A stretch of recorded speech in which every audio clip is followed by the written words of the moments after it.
Assalamualaikum warahmatullahi wabarakatuh.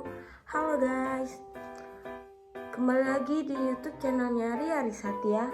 Sebelumnya jangan lupa like, comment, and subscribe. Di sini Ria akan menjelaskan materi tentang manajemen pendidikan yang diampu oleh dosen Muhammad Kristiawan MPD. Ada yang tahu nggak apa itu manajemen? Yuk kita bahas. Manajemen adalah ilmu yang mengatur dan mengkomunikasikan dan memanfaatkan semua sumber daya yang ada dalam organisasi agar tercapainya suatu tujuan. Selanjutnya, ada yang tahu nggak apa itu pendidikan? Yuk kita bahas. Pendidikan adalah usaha sadar dan terencana dalam mewujudkan proses pembelajaran agar peserta didik dapat secara aktif mengembangkan potensi dirinya. Jadi, dapat kita simpulkan pengertian dari manajemen pendidikan adalah suatu kegiatan yang berupa proses pengelolaan usaha kerjasama kelompok manusia dalam organisasi pendidikan untuk mencapai tujuan pendidikan yang telah ditetapkan sebelumnya dengan memanfaatkan sumber daya yang ada dan menggunakan fungsi-fungsi manajemen agar tercapainya tujuan secara efektif dan efisien. Nah, selanjutnya, apa saja sih yang menjadi unsur-unsur manajemen pendidikan? Yuk kita bahas. Berikut adalah unsur-unsur manajemen yang terdiri dari 1. Man atau manusia, yang kedua material atau bahan, yang ketiga mesin atau mesin, yang keempat money atau uang, dan yang kelima ada metode atau langkah-langkah, dan yang keenam market atau pasar, dan yang ketujuh minute atau waktu. Nah, apa saja sih tujuan dan manfaat dari manajemen pendidikan itu sendiri? Tujuan dan manfaat manajemen pendidikan terdiri dari 5. Yang pertama, terwujudnya suasana belajar dan proses pembelajaran yang aktif, inovatif, kreatif, efektif, dan menyenangkan.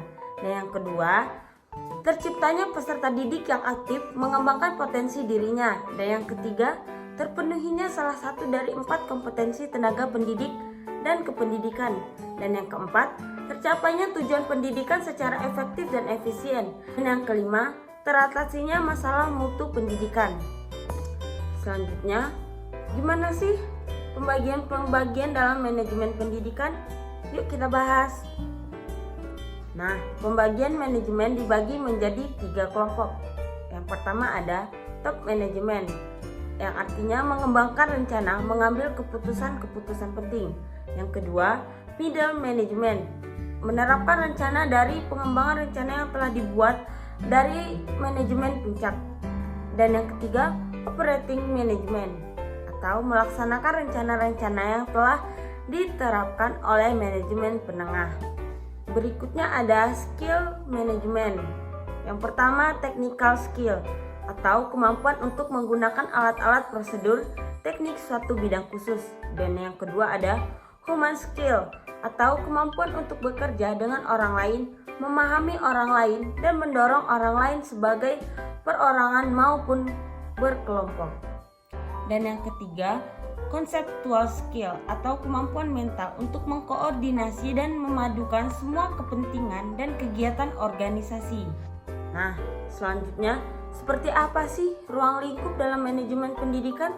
Yuk kita bahas.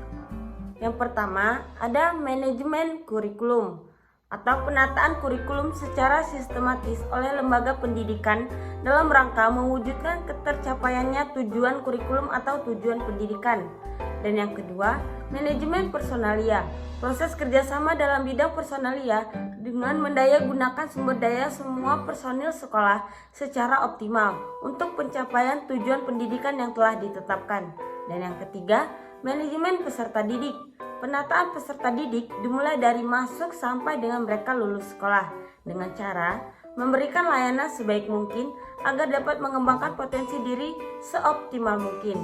Keempat, manajemen sarana dan prasarana, atau pengaturan dan pengelolaan sarana dan prasarana pendidikan secara efisien dan efektif dalam rangka pencapaian tujuan yang telah ditetapkan. Dan yang kelima, manajemen keuangan atau pembiayaan, pengelolaan dana secara transparan kepada masyarakat dan pemerintah. Yang keenam, manajemen administrasi.